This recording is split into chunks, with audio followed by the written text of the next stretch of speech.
Alright, तो guys इस video में हम लोग बात करने वाले हैं ETF के बारे में। ETF क्या है, ETF कैसे काम करता है, ETF और म्यूचुअल फंड में क्या बेसिक अंतर है एंड आपके लिए ETF सही रहेगा या नहीं रहेगा, आपको पैसे लगाने चाहिए या नहीं लगाने चाहिए, एवरीथिंग इस वीडियो में हम लोग जानने वाले हैं। तो वीडियो को लास्ट तक जरूर देखिएगा। ऑसम। तो गाइस देखो, सबसे पहली चीज ETF का मतलब क्या है। तो ETF की फुल फॉर्म होती है एक्सचेंज ट्रेडेड फंड। अब ये एक्सचेंज ट्रेडेड फंड मतलब मुझे तो समझ नहीं आया। तो मतलब ये इसका कि ऐसे फंड है, ये भी फंड ही, जैसे म्यूचुअल फंड होता है तो वैसे ये भी फंड है, लेकिन ये है कि ये एक्सचेंज पे चलता है। ठीक है, जो एक्सचेंज होता है, जैसे इंडिया में दो एक्सचेंज हैं, NSE और BSE। NSE मतलब नेशनल स्टॉक एक्सचेंज और BSE मतलब बॉम्बे स्टॉक एक्सचेंज। अब देखो गाइस, आप डायरेक्टली तो किसी भी एक्सचेंज के ऊपर पैसा नहीं लगा सकते, किसी एक्सचेंज के ऊपर तो ट्रेड नहीं कर सकते, तो उसके लिए आप इंडेक्स फंड का यूज कर सकते हो या ETF का यूज कर सकते हो। अब गाइस आपको ETF का यूज करना ही क्यों चाहिए, क्योंकि इंडेक्स फंड की अगर हम बात करें, म्यूचुअल फंड में हम किसी भी इंडेक्स फंड में पैसा लगा देंगे तो वो भी पैसा तो हमारा इंडेक्स में ही लगने वाला है। तो ETF का फायदा क्या है। तो देखो गाइस, म्यूचुअल फंड में एंड ETF में बहुत ज्यादा फर्क है। मैं समझाता हूं किस तरह से क्या फर्क है। सबसे पहले तो देखो, जो भी म्यूचुअल फंड होता है वो पूरे दिन में वोलेटाइल नहीं रहता, वो दिन में जो भी NAV निकल कर आती है उससे आपका वो mutual fund up and down होता रहता है।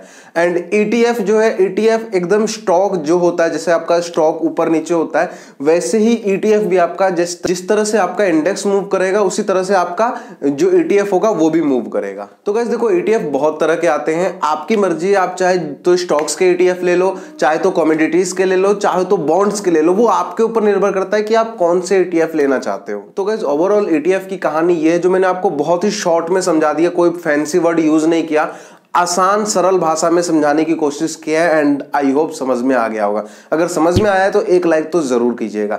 अब ETF में इन्वेस्टमेंट करने के एडवांटेज क्या हो सकते हैं उसके ऊपर बात कर लेते हैं। सबसे पहले एडवांटेज की हम बात करें, यहां पर आपको डाइवर्सिफिकेशन का बेनिफिट मिलता है, यानी कि जब भी आप किसी स्टॉक्स में पैसा लगाते हो तो वो स्टॉक जीरो होने की प्रोबेबिलिटी बनी रहती है, पॉसिबिलिटी होती है कि वो जीरो हो सकता है, लेकिन वहीं पे जब आप किसी ETF में पैसा लगाते हो तो वो कभी भी जीरो नहीं होगा। तो इससे आपका ये हो गया कि यहां पर आपका डाइवर्सिफाई हो रहा है पैसा, मतलब एक जगह में नहीं बहुत सारी कंपनियों में लग रहा है। जैसे आप निफ्टी 50 इंडेक्स फंड में लगा रहे हो ETF में, तो वहां पे क्या है, निफ्टी के अंदर जो टॉप 50 कंपनियां हैं, नेशनल स्टॉक एक्सचेंज के अंदर जो टॉप 50 कंपनियां हैं, उन 50 कंपनियों में पैसा लग रहा है। अगर आप सेंसेक्स का ETF बाय कर रहे हो तो वहां पे आपका जो पैसा है वो इंडिया के टॉप 30 कंपनी के अंदर लग रहा है।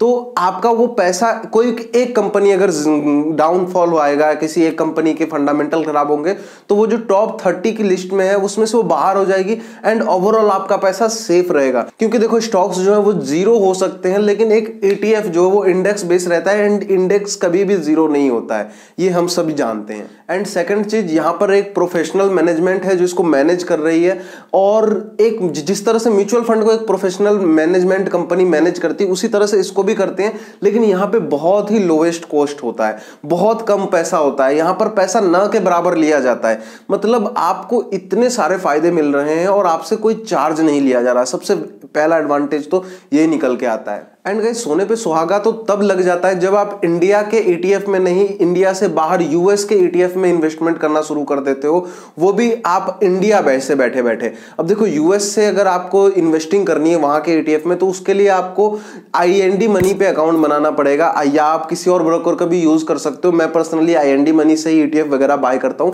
अब उसमें फायदा क्या होगा आपको US में देखो करने का, एक तो आपको इंडेक्स का, जैसे यहां पे निफ्टी 50 है वैसे ही वहां पे S&P 500 है। अब S&P 500 में आप पैसा लगा सकते हो, तो अब उससे होगा क्या, एक तो जो वहां की टॉप 500 कंपनी है वो परफॉर्म करेगी तो उसका तो आपको प्रॉफिट होगा, साथ के साथ जो आपको डॉलर, क्योंकि आप देख सकते हो जो रुपये की वैल्यू है वो दिन पर दिन वीक होती जा रही है एंड डॉलर स्ट्रांग हो रहा है, तो आपको डॉलर के हिसाब से एक अच्छा खासा रिटर्न देखने को मिल सकता है। एंड सेकेंडली चीज की, जैसे इंडिया में आपको पूरा का पूरा एक ETF ही खरीदना पड़ता है, वहां पे फ्रैक्शन इन्वेस्टिंग का फीचर है, यानी कि आप चाहो तो टुकड़े में भी अपने शेयर बाय कर सकते हो, तो आप ETF को भी चाहो तो टुकड़ों में खरीद सकते हो। तो ये एक प्लस पॉइंट है US इन्वेस्टिंग के अंदर। तो गाइस, मेरे हिसाब से आपको पैसा IND मनी के थ्रू US स्टॉक्स में ही लगाना चाहिए एंड वहां पर अगर आप पैसा लगाते हो तो आपको, जैसा मैंने अभी बताया, आपको ETF का तो प्रॉफिट मिलेगा ही मिलेगा, साथ के साथ जो डॉलर दिन पर दिन बढ़ता जा रहा है उसका भी आपको फायदा देखने को मिलेगा।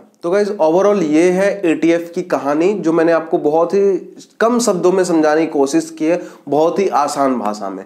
इसके ऊपर अगर आपको और कुछ जानना है, पूछना है, तो उसके लिए आप मुझे कमेंट बॉक्स में अपने क्वेश्चन ड्रॉप कर सकते हो, मैं उसका जवाब देने की पूरी कोशिश करूंगा। वीडियो अगर आपको पसंद आई है तो एक लाइक जरूर कीजिएगा। मैं मिलता हूं आपसे अगली वीडियो में।